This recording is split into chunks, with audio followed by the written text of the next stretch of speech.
pode sair da sala, né, para não ser gravado, ou manter a câmera fechada. Nisso também eu peço que, se vocês quiserem, né, abram as câmeras, estamos só nós aqui, somos poucos, né? Então fica uma interação mais interessante. Inclusive entre vocês, né, que podem falar uns com os outros. Não há essa obrigatoriedade de ser só uma fonte de transmissão, ser só eu falando, e todo mundo calado ouvindo. É interessante porque a interação não é só pelo áudio, mas também visual. Por isso, se vocês abrirem as câmeras, facilita, né, melhora esse nosso contato didático, tá bom?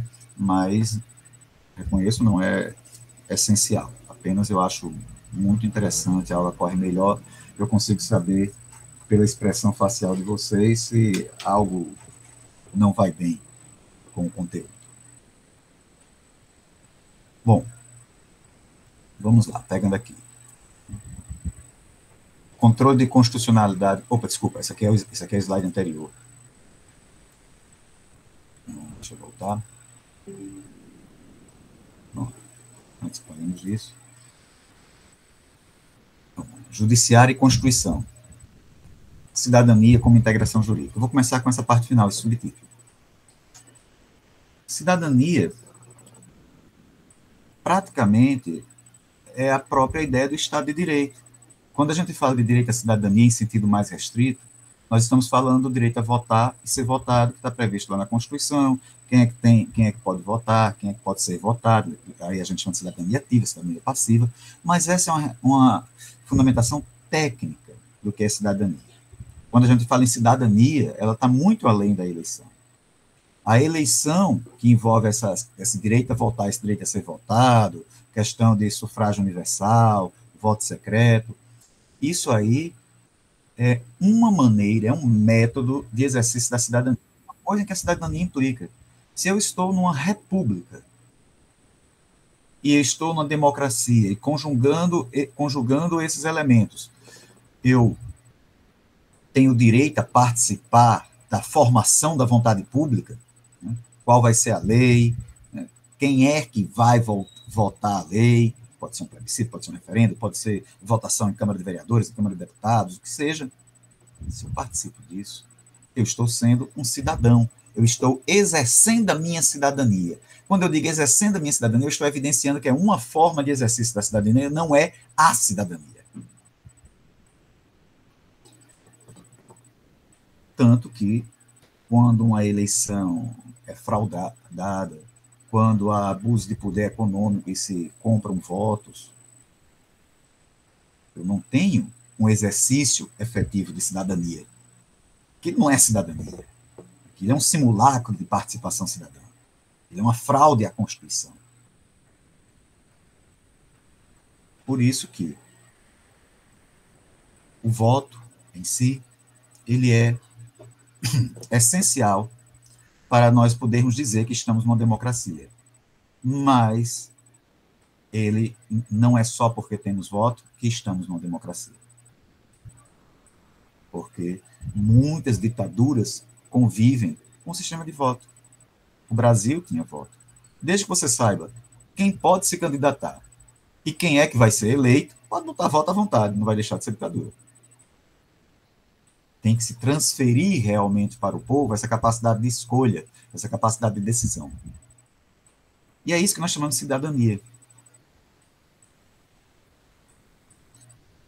Hannah Arendt, em uma passagem famosa das origens do totalitarismo, ela diz que o direito mais fundamental seria a cidadania, que é o direito a ter direitos.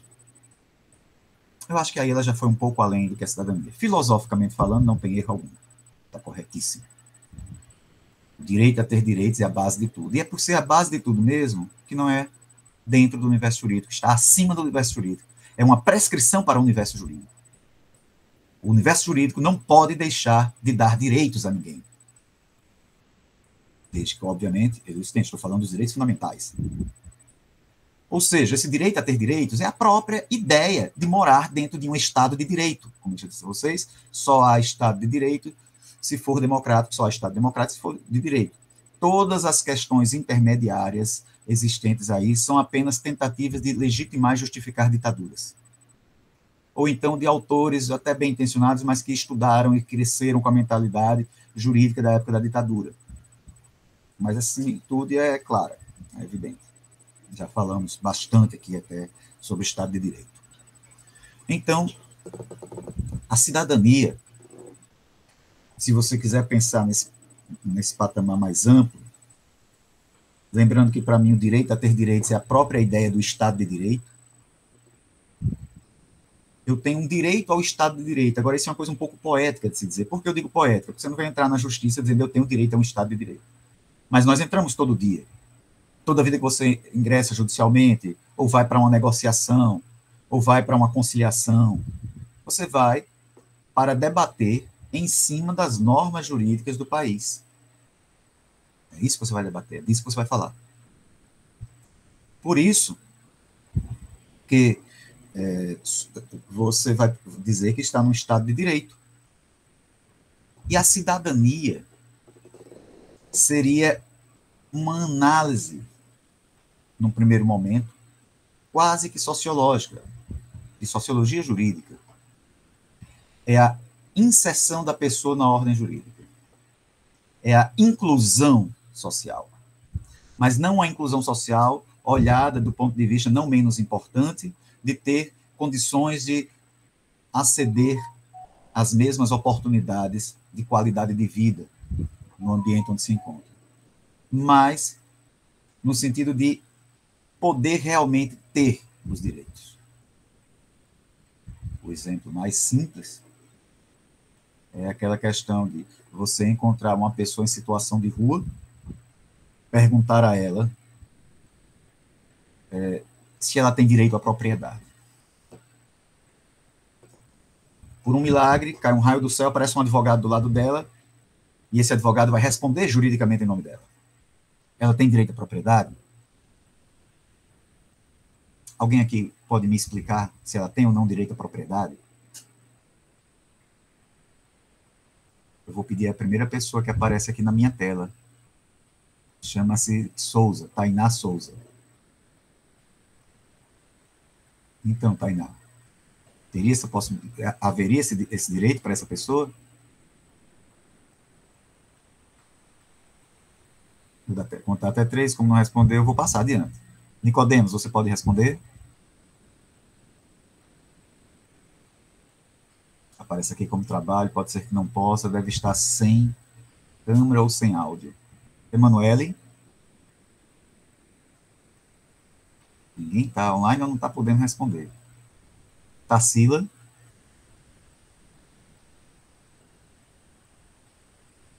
Isabelle?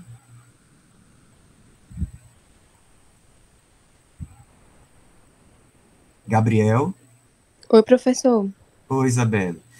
Eu estava perguntando agora essa questão. Eu já estava angustiado, eu já ia dizer, pronto, estou sozinho aqui, eu vou fechar aqui, gravo, depois mais tarde boto no YouTube. Só essa questão. Quando você encontra, então, esse morador de rua e pergunta, você tem direito à propriedade, o que é que essa pessoa poderia dizer? Se um advogado, um defensor público dessa pessoa que está em situação de rua, pudesse se pronunciar sobre se ele tem direito à propriedade, o que é que ele responderia? Que sim. Sim. Aí eu posso continuar e perguntar, mostra-me teus bens. O que ele mostraria? Assim, se ele é morador de rua, provavelmente não teria. Muito bem, então estamos chegando num ponto terrível aqui. Ele não teria, ou ele não teria esse direito, ou ele tem esse direito? Ele tem esse direito, mas na prática esse direito não pode ser visto, não está podendo ser visto. Muito obrigado. Esse paradoxo, isso é um paradoxo, que o direito precisa enfrentar nessa hora da reflexão. Quando eu digo que alguém tem um direito baseado na Constituição, que alguém tem um direito fundamental, esse direito tem que ser efetivo. Essa pessoa precisa ter condições reais de aceder a esse direito. Já que eu falei em pessoas em situação de rua, eu relembro agora uma lei que está em discussão no município de São Paulo sobre um controle incidente sobre as organizações que têm por objeto prestar assistência a pessoas em situação de rua, que pode gerar até multa, e está gerando um protesto muito grande, porque, na prática, pessoas podem ser multadas por distribuir alimentos. Olhando esse ambiente dessa lei, a gente pode dizer assim, vamos até tornar mais hipotético, vamos tornar o exemplo mais geral, mais abrangente. Uma lei que proíbe distribuir alimentos a pessoas que estejam nas ruas. Essa lei tem que ser geral e abstrata. Tem que ser aplicável a todos, independentemente de classe social. Então, ela é uma lei que, teoricamente, proibiria os pobres de darem comida aos ricos. As pessoas em situação de rua de distribuírem alimentos para quem quer que seja. O que, obviamente, geraria uma situação esdrúxula. Facilmente, você observa que é uma lei que só tem um lado. Não tem condições de aplicação generalizada, sendo que se destina a estabelecer uma desigualdade, o que não é proibido pelo direito, estabelecer desigualdades, desde que essas desigualdades sirvam para corrigir outras desigualdades anteriores. Então, essa lei ela estabelece uma desigualdade sem que com isso se consiga corrigir nada. Hipoteticamente falando, eu transferi essa lei para um plano generalista e hipotético, e o artigo 3º da Constituição estabelece que a finalidade da ordem jurídica, uma norma só é constitucional se reduzir as desigualdades sociais. Consequentemente, uma norma que desiguala sem atender esse objetivo, ela, por si, já é inconstitucional. Só desse primeiro raciocínio, sem olhar mais nenhum outro aspecto. Agora, essa desigualdade tem que ser olhada com seriedade, é como eu sempre digo, flores na mão, coração de chumbo. A Constituição tem algumas coisas bonitas, mas permite algumas perversidades. Dizer que todos têm direito à propriedade, desde que tenham dinheiro, é parecido com uma Constituição da macaxeira, com o voto censitário. Todos têm direito ao voto, desde que tenham um patrimônio pessoal superior a R$500 mil. Esse todos aí está numa contradição lógica com a condição que é colocada. Não é todos. Alguns têm direito. Alguns é o oposto de todos. Qual é o contrário de todos? Alguns. Nenhum já é outra coisa. Aliás, alguns também é o oposto de nenhum. Então, já não é para todos. É essencial que, para que a pessoa possa dizer que tem um direito, que ele tenha condições reais de aceder a esse direito. Se ele não tem essas condições, esse direito não existe. E se é justo manter esse direito, então que se promovam mecanismos. Esse é o efeito mais básico de todo direito fundamental. Determinar que sejam criadas políticas públicas para que um direito seja atendido. Esse é o efeito mais básico e mais simples de um direito fundamental. Criar políticas para aquele direito ser alcançado. Nesse exemplo que nós demos, então, se essas políticas não existirem, esse direito à propriedade não existe para ele. Existe escrito na Constituição, mas efetivamente ele nunca vai usar esse dispositivo. Não só nunca vai usar, mas nunca vai ter chance de usar, que é justamente a questão do acesso. Portanto, não existe. Existe no papel. Existir no papel não é direito, é lei. No papel se existe qualquer coisa, tem até coisa que tem qualquer sentido jurídico. Uma resolução que determine inscrever no livro dos heróis da pátria, fulano de tal, está mandando quem fazer o quê? Está só autorizando o presidente a mandar fazer uma folha de aço, inox, com o nome da pessoa gravado. Não é geral, não é abstrato. Não é uma norma geral e abstrata. Então, não tem sentido jurídico. É uma norma sem sentido jurídico. Tem valor social, tem valor histórico, tem valor simbólico, mas está criando regras para a sociedade? Não, nenhuma. Nenhuma regra para a sociedade. O direito vai poder examinar, sim, mas para esse momento de direitos fundamentais, ali não trata de direito fundamental nenhum. Só indiretamente direito à cultura. Então, a cidadania é você poder integrar-se juridicamente. É a integração jurídica. É você não ser sub-incluído, ou seja, na prática, excluído, a pessoa que o sistema de regras se aproveita de você. Pensem nas normas que favoreciam a escravidão, para pegar um exemplo bem óbvio. E tem os sobre-excluídos, incluídos. Os sobre-incluídos são aqueles que fazem as normas a seu favor. Imaginemos que na Guatemala, o Congresso guatemalteco aprove leis dando poderes para os parlamentares decidirem para onde vai o dinheiro de emendas orçamentárias. Ou então, votem ameaçando outros poderes de que vão aprovar certo projeto de lei se não conseguirem isso ou aquilo. Eu tenho uma sobre-inclusão.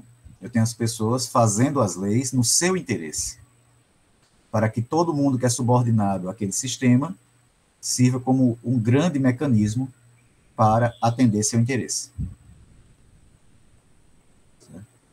Então, a cidadania é esse momento em que você não tem sobre-incluídos nem sub-incluídos e você consegue acessar a ordem jurídica.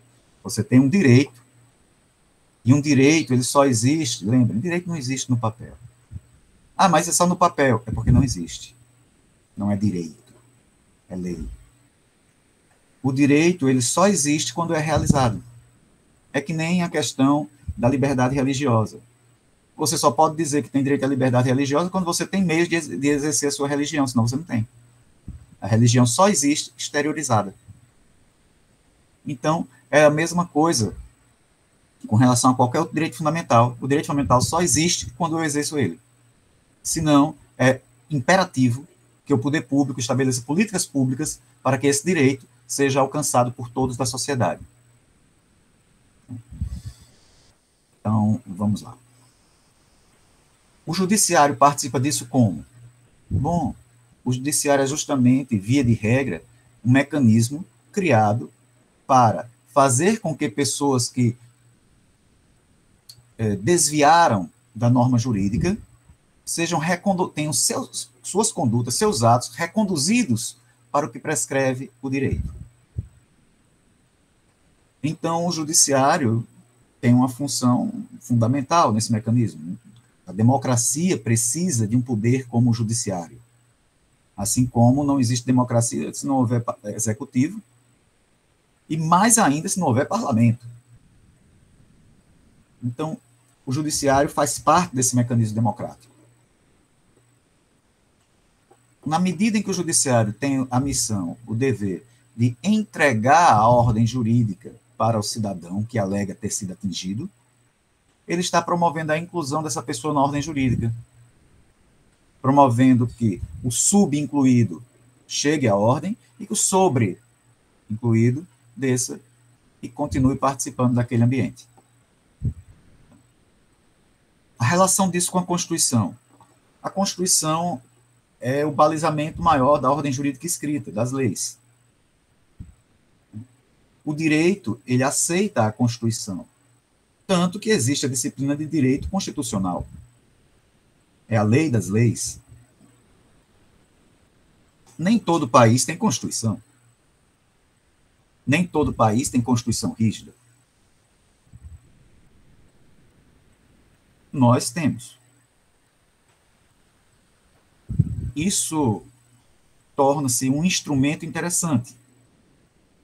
O direito passa a se valer da Constituição para conseguir tornar-se realidade. O direito usa a Constituição para se tornar realidade.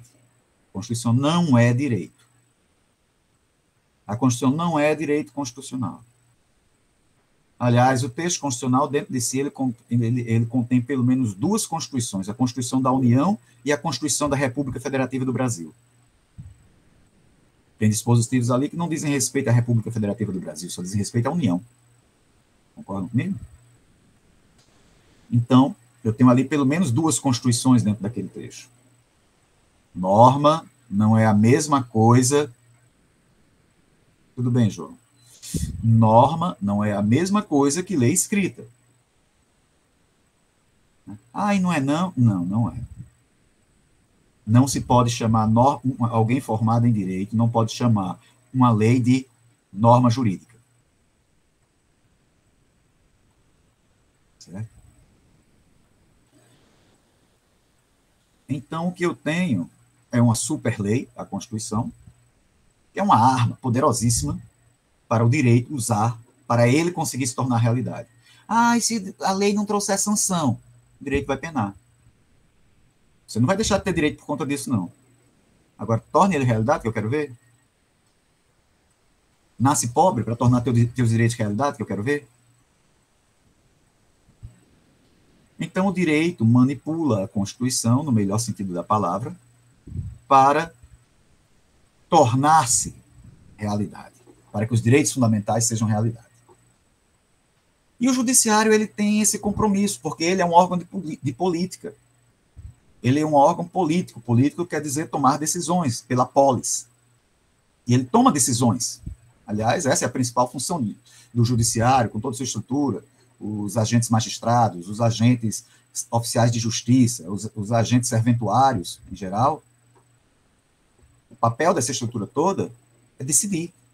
Até se discute, quantas decisões tal tribunal fez, foi muito, foi pouco, se o juiz está trabalhando, se não está. Aliás, o gabinete do juiz, porque ele coordena toda uma estrutura para conseguir produzir decisões, né, dentro do volume de processos que há. Então, essas decisões são atos políticos do poder público. Políticos porque são um poder do Estado, com pessoas remuneradas pelo Estado, em nome do Estado, tomando decisões para aplicar a polis, para aplicar a todo mundo. Isso é política. Não política partidária, em hipótese alguma, mas política. Uma política jurídica, porque na Constituição de 88 e nas outras também, e no sistema brasileiro, existe a ideia de que o profissional do direito tem essa reserva de mercado no judiciário. O judiciário é para o profissional do direito. O juiz é bacharel em direito, o advogado, o delegado, o membro do Ministério Público, o membro da Defensoria Pública, o membro da Advocacia Pública. São todos bacharéis em direito. Então, isso faz com que a decisão seja político-jurídica. Seja jurídica a decisão. A fundamentação dela é jurídica, emitida por um órgão do poder, da política pública, mas uma decisão jurídica. E sendo uma decisão jurídica, o direito adota a lei das leis, a superlei, a Constituição. O direito adota a Constituição como baliza para organizar toda a ordem jurídica. Monto no Brasil. E outros países que usem o mesmo modelo. Usam a estrutura na qual você faz a interligação da norma superior com a norma inferior, assim por diante. Então, o judiciário tem um compromisso em tornar realidade a Constituição. Porque é o mecanismo que o direito usa para se tornar realidade. O compromisso é com o direito. A Constituição não existe sozinha, não. Aliás, é escrita, às vezes, com muitas coisas escondidas, com muitas coisas com segundas intenções. Então, o direito vai ter a Constituição como instrumento e o papel do judiciário é realizar o direito. E ele usa para isso, para dar objetividade, para que todos saibam o que é que está fazendo, para as fundamentações serem amplas, o texto escrito da Constituição. Portanto, o Judiciário tem o compromisso com cumprir a Constituição. E cumprindo a Constituição, tornando efetivo o direito por meio dos direitos fundamentais que estão incluídos nela, ela promove a cidadania, promove a integração jurídica.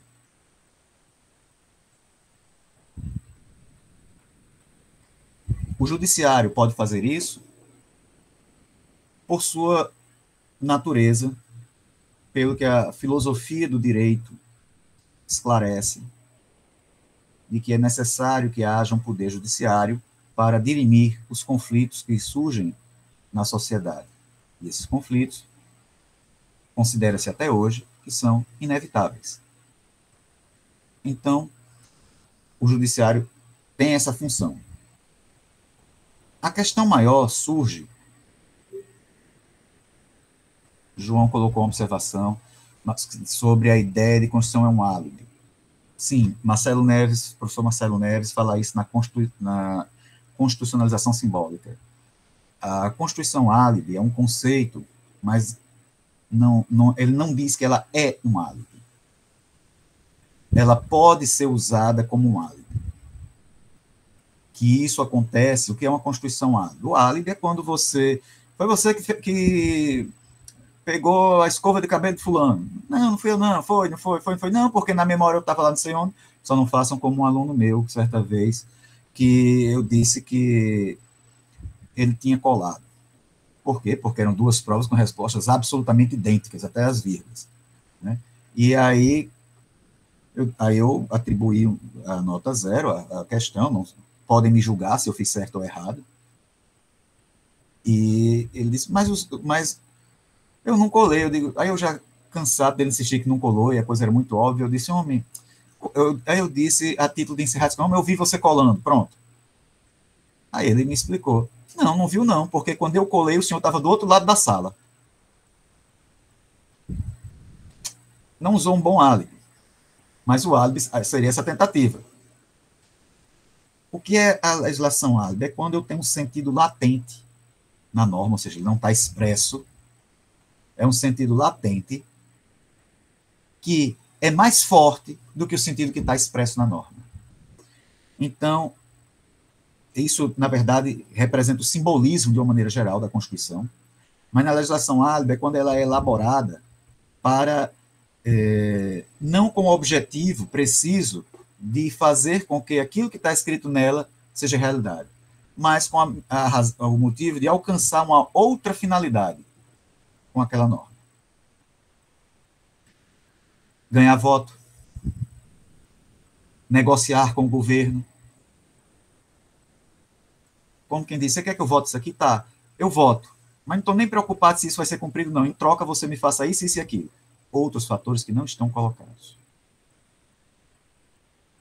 O caso mais simples já foi estudado por muitos penalistas. Em ano eleitoral, a quantidade de normas penais aumenta consideravelmente, porque o povo costuma valorizar muito, nós somos o povo, quando se aumenta a pena.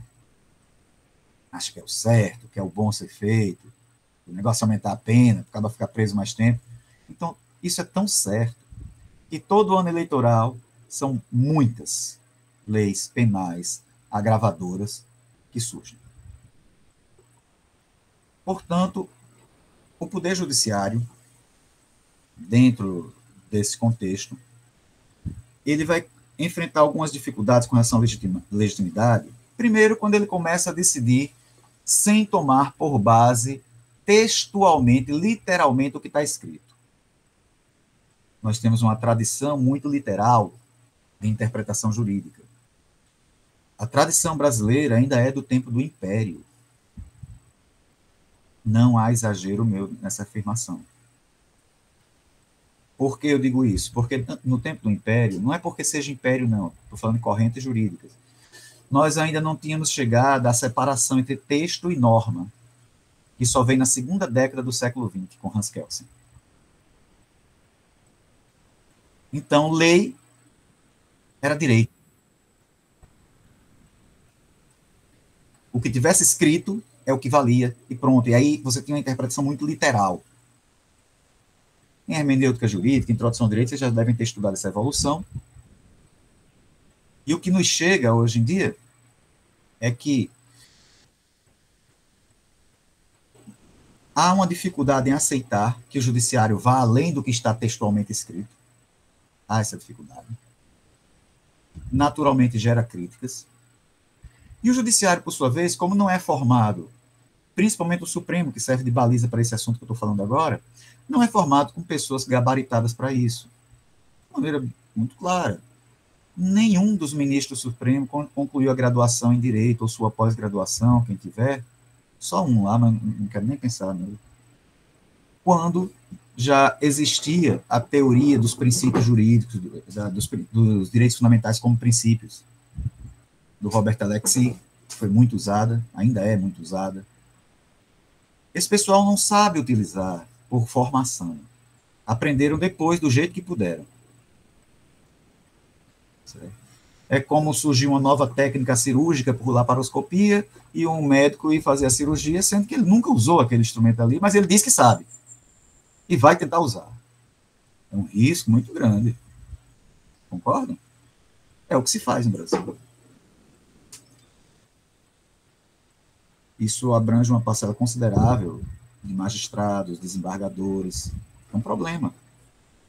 Ah, quer dizer que essas pessoas não podem aprender? Não podem, mas as pesquisas até agora demonstram que não aprenderam. A pesquisa analisando isso. Que é, talvez a nova geração, com vocês, aprenda melhor. Está desgraçando livro para concurso. Não pelo livro em si. Livros, em geral, são até interessantes. Servem para quem está fazendo concurso, são importantes. Mas é porque tem aluno de direito usando, né? E é bastante inadequado. Muito, muito. Então, começam a surgir os questionamentos à ação do judiciário, quando ele se desgarra um pouco mais do texto da lei, como deve fazer. Só que o judiciário, por sua vez, também vai longe demais. Então já recebe outra crítica. E quando se trata de controlar a constitucionalidade, a coisa complica, porque eu tenho uma lei que um parlamento, representando o povo democraticamente, disse que a lei era aquela e o assunto é aquele. Vejam aí a questão sobre, como a mídia chamou, a descriminalização das drogas, mas que é a discussão sobre se era crime, se era ilícito penal ou não. Você tem a votação do Supremo no sentido óbvio da lei, é o que seria feito mesmo, e, ao mesmo tempo, você tem o Congresso Nacional tentando, em retaliação ao Supremo, votar uma outra lei, uma emenda, uma lei, o que seja, dizendo o contrário da decisão do Supremo. É um confronto, um embate. Mas, será que o judiciário tem esse poder de depois pegar, de repente, essa norma do Congresso Nacional e dizer o contrário? E a resposta é sim, tem. Dentre os modelos de controle de constitucionalidade construídos, já falei um pouco disso, e vamos falar mais à frente, logo mais, eu acho que na quarta-feira já falamos disso. O Supremo, ele foi instituído com legitimidade para ser o órgão que diz quando a norma sai da ordem jurídica. Com o mesmo poder que ele tem para obrigar alguém, ele também tem o poder de desobrigar. E ele tem o poder de dizer que a lei é inconstitucional. Porque ele foi instituído não como um órgão de elaborar leis livremente, mas de, em determinadas circunstâncias previstas pela ordem jurídica, dizer quando é que aquela norma sai da ordem jurídica. Isso ainda é um pedaço do normativismo kelseniano, onde a ordem jurídica vai dizer como a norma entra nela e como a norma sai. E o direito se vale disso. É o que a gente chama de dogmática jurídica. A dogmática jurídica, ela se vale da lógica jurídica. E ela vai exatamente dizer quando é que a norma vai poder entrar e quando vai poder sair da ordem jurídica. E o sistema brasileiro, juridicamente, prevê isso. Historicamente, prevê isso. Em termos de sistemática internacional, também está de acordo com toda uma corrente que prevê isso e estabelece isso no mundo inteiro. Certo? Órgãos que cada país escolhe com a função de retirar a norma do ordenamento jurídico se forem contrários à Constituição. Mas o Supremo não é eleito. Entende-se que, como ele é colocado pelo presidente da República, que é eleito, com o nome, o ministro é sabatinado pelo Senado, ou seja, pelo Congresso Nacional, e é sabatinado pelo Congresso Nacional, entende-se que houve um processo democrático de escolha dele. O Brasil é uma democracia semidireta, lembrem disso. Ou seja, nós temos mecanismos de democracia direta e temos mecanismos de democracia indireta. O próprio magistrado de primeira instância, que tem que dizer que uma norma é inconstitucional num caso concreto, ele chegou lá como? O magistrado, que é quem é o responsável por dar a última palavra nisso, por um concurso público, onde todos que tenham, aí entra a discussão sobre o acesso de novo, que tenham os requisitos, podem participar.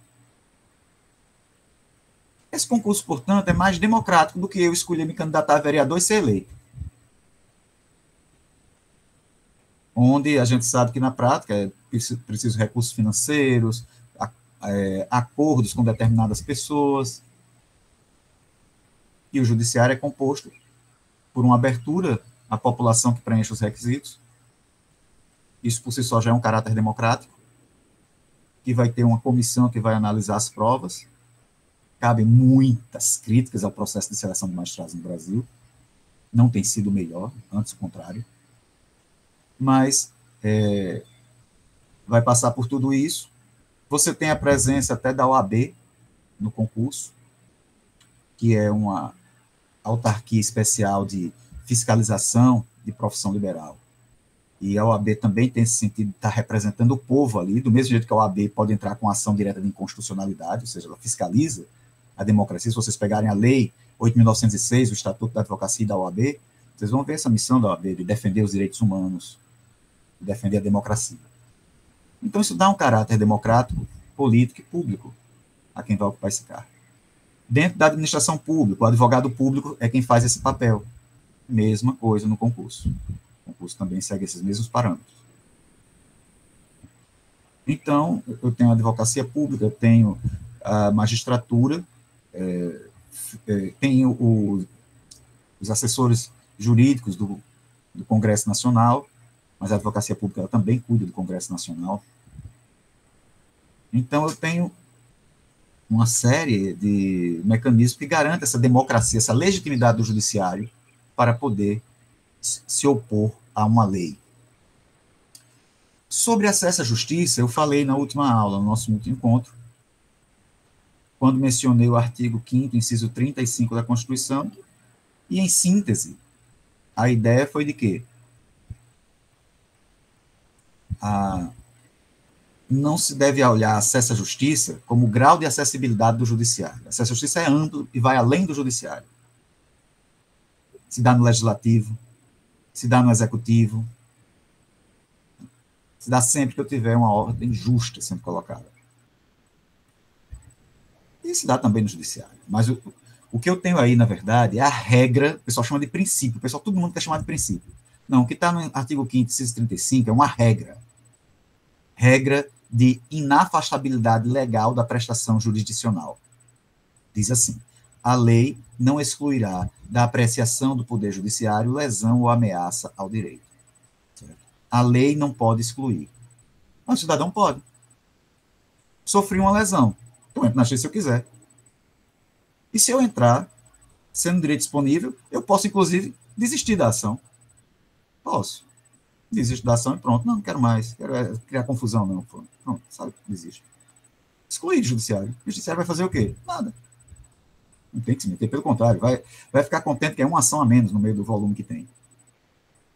Então, eu posso ir buscar uma arbitragem, posso buscar a mediação, a conciliação, a justiça restaurativa, N instrumentos, a negociação, posso buscar N instrumentos. O que está dizendo ali é que o legislador não vai poder cercear o judiciário. Faz parte de um conjunto que a gente chama garantias constitucionais do processo, que são os mecanismos colocados na Constituição para que o legislador não agrida o judiciário, para garantir a separação das funções estatais. Aquilo ali é muito mais um mecanismo de separação das funções do que um mecanismo de dizer que o cidadão tem direitos. Pelo artigo 565, a lei não excluirá da apreciação do poder, é só para dizer que a lei não pode diminuir a importância do poder judiciário. Um poder não pode chegar e diminuir a importância do outro. Né? Ou seja, aquilo ali é um mecanismo de separação das funções estatais. Executivo está aqui, legislativo está aqui, judiciário está aqui. O problema é que o funcionamento do judiciário é todo determinado por lei. O funcionamento do judiciário é determinado por lei. Todo ele. Código de Processo Civil. Tem uns regimentos internos para situações específicas dos tribunais, mas agora não vem o caso. Código de Processo Civil, Código de Processo Penal, a consolidação das leis do trabalho, certo? Código de Processo Penal Militar, é tudo lei regulando o que é que o judiciário pode e o que não pode fazer. Então, ele está nas mãos do legislativo. É por isso que o legislador colocou essa proteção ao judiciário, e o legislativo não vai poder excluir. O Congresso Nacional, exatamente, o freio e contrapeso, faz parte da ideia de freios e contrapesos. Apenas não é um poder exercendo a função do outro, é um limite que a Constituição já coloca, mas faz parte, sim, dessa ideia de freio e contrapeso, é um limite que a Constituição já coloca para que um poder não extrapole de sua missão. Eu agora há pouco falei um caso de um poder que a Constituição permite que extrapole. Qual? Quando o presidente da República indica o ministro do Supremo. É interferência no judiciário. É o executivo dizendo quem é que vai para o Supremo. E o legislativo se junta a isso porque vai ainda sabatinar essa pessoa para referendar ou não essa indicação. Então, a interferência direta dentro do judiciário. O judiciário, salvo as manipulações políticas, que a gente sabe que são noticiadas às vezes, mas tirando essas manipulações políticas, partidárias até, o que você tem aí é uma interferência de dois poderes no outro. Prevista na Constituição, é o modelo de interferência que o Brasil adotou. É o modelo de interferência que o Brasil adotou. Cada país tem o seu. E essa questão da lei não afastar da apreciação do judiciário, um conflito jurídico, é exatamente que a lei não vai poder dizer, ó, a ação contra parlamentar não é julgada mais não agora, não vai mais para a justiça. Já pensou? Coisa boa? Para quem usa legislação, está super incluído, usa legislação a seu bel prazer. Então, não. Por tabela, ganha o cidadão, que vai saber que seu direito, quando ele tiver um direito, não vai deixar de ser apreciado, se ele quiser, pelo judiciário. Mas o acesso à justiça é mais amplo do que isso. A administração pública não pode recusar apreciar um requerimento que eu faça, alegando que eu tenho um direito. Se algum de vocês se sentir atingido por alguma coisa feita por mim, enquanto professor, pela universidade, e quiser fazer um requerimento junto à reitoria da UFRN por isso, ou seguindo algum mecanismo específico que o regimento interno da universidade estabeleça, você tem todo o direito. O poder público não pode se recusar a receber esse requerimento. É igualzinho a isso aí, porque é a ideia de acesso à justiça. Você tem o direito, sim, de requerer o seu direito. A gente falou há pouco do direito a ter direitos, a cidadania. Pois é, você tem direito a estar incluído, se você acha que tem, requer. Bom, então essa é a ideia de acesso à justiça, de uma maneira geral.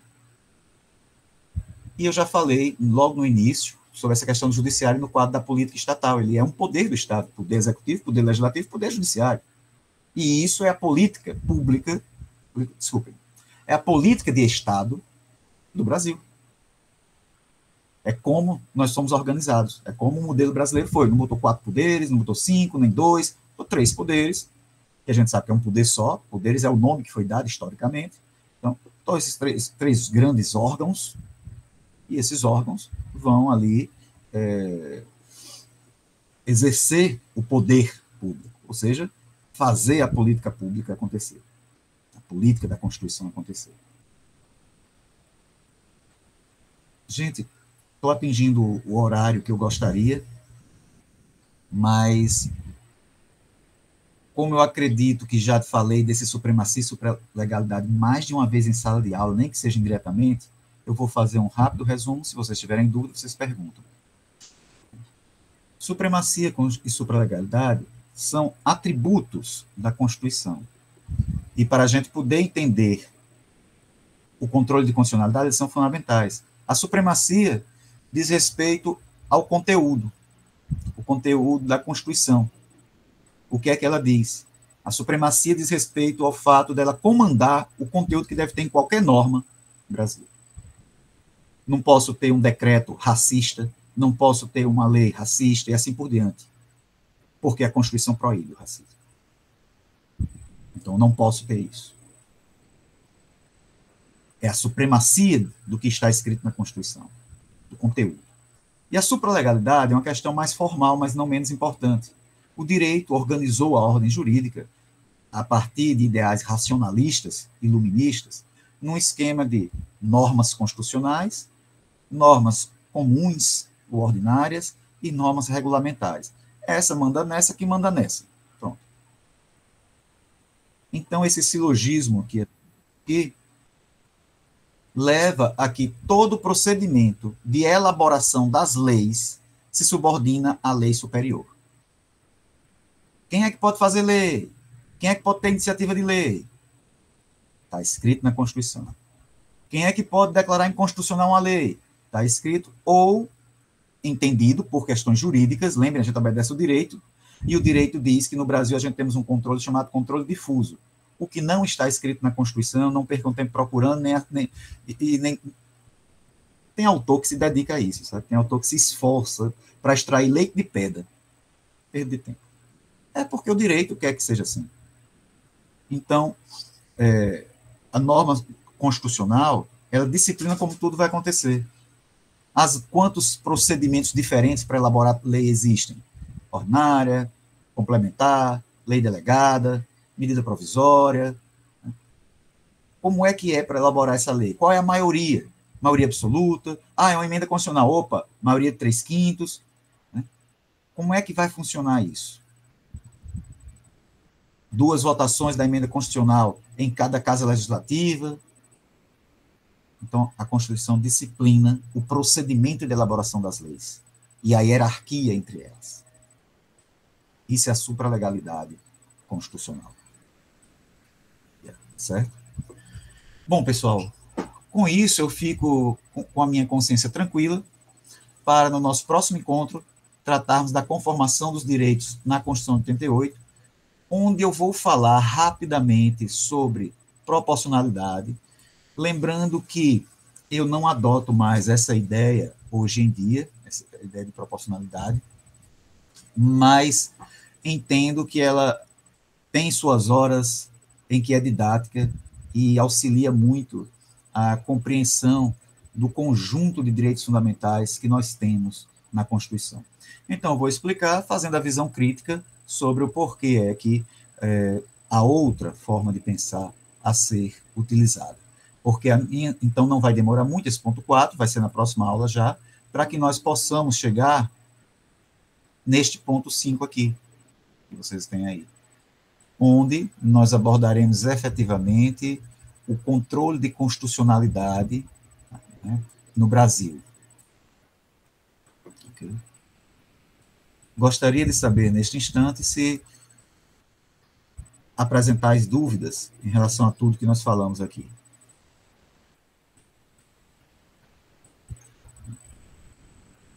Ok, temos uma manifestação negativa, no sentido do que disse.